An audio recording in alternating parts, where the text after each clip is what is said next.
Some of your COVID partners, because no matter who you talk to, this is one of the things I love about all of you. You say, congratulations, you did a great job. And no matter who you're talking to, they say, it wasn't me, it wasn't just our organization, Right. It was everybody, it was Right. a team, it was the universe.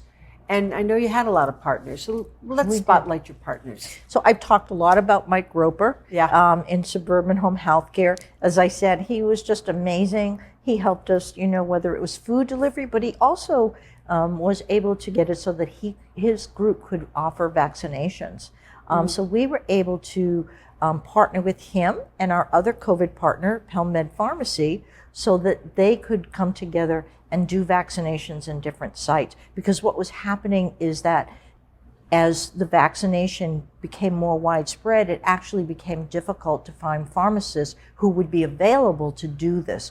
So between Mike Roper and Suburban and PelMed, they both came through for us. We were able to book things ahead, so we had more than 3 days, which was always terrific at this point.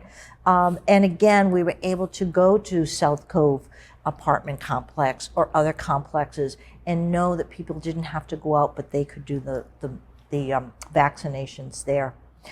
And you said before something that's so important, and anytime you call Mike, you say, Mike, can I ask you something? And he always says yes. Right. Before you've even asked for what it is.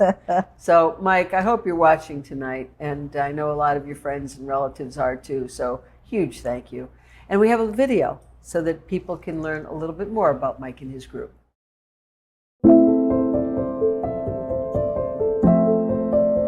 It was challenging because at the beginning they're afraid of COVID. They don't really want the nurses to come in. They're just afraid that the nurse might carry COVID and they might contract it. A lot of these patients are in elderly buildings which have like hundreds of elders in there. So we had to make sure that we were seeing the patients, keeping them safe, keeping us safe, and then minimizing the spread of the virus as well. We start at the beginning getting a clinician vaccinated, and then the home health aides, and then later on we work with Boston Senior Home Care to get the residents in Boston to get vaccinated as well. When you get into the patient's house, you're actually looking at the whole patient.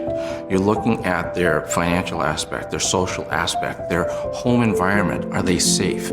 Do they have food? So some of those things we can control. We can take care of the medical needs and we can take care of some personal care items, but a lot of the things we cannot do, Boston Senior Home Care really comes into play by providing PCAs, Meals on Wheels, shopping assistance. Those are some of the things that we can't always provide, especially on a skilled Medicare case where we can't stay in there long term.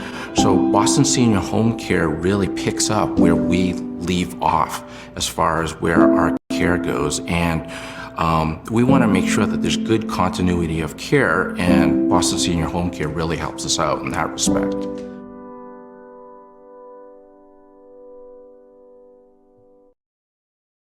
That was nice. Yeah. And it's so true. I mean, Boston Senior Home Care does it all every day, 24/7, and that's really the message that I hope everybody is getting as we're explaining what you've been through the last 18 months. It's just mind-blowing, mind-boggling. And I think, when you hear what that gentleman said, what's really important is that very smooth and warm handoff. So, one person isn't going in a silo and then they disappear and then Boston Senior Home Care's up. No, we're working together. We're having conversations. We're saying, how did it go when you were in there? What are the things that you assess that they need? How can we best serve that person? And of course we go in and do an assessment, but it just makes a world of difference to have a partner like Suburban. It's the continuity of care. Exactly. And there are so many different aspects of it, as we've talked about tonight.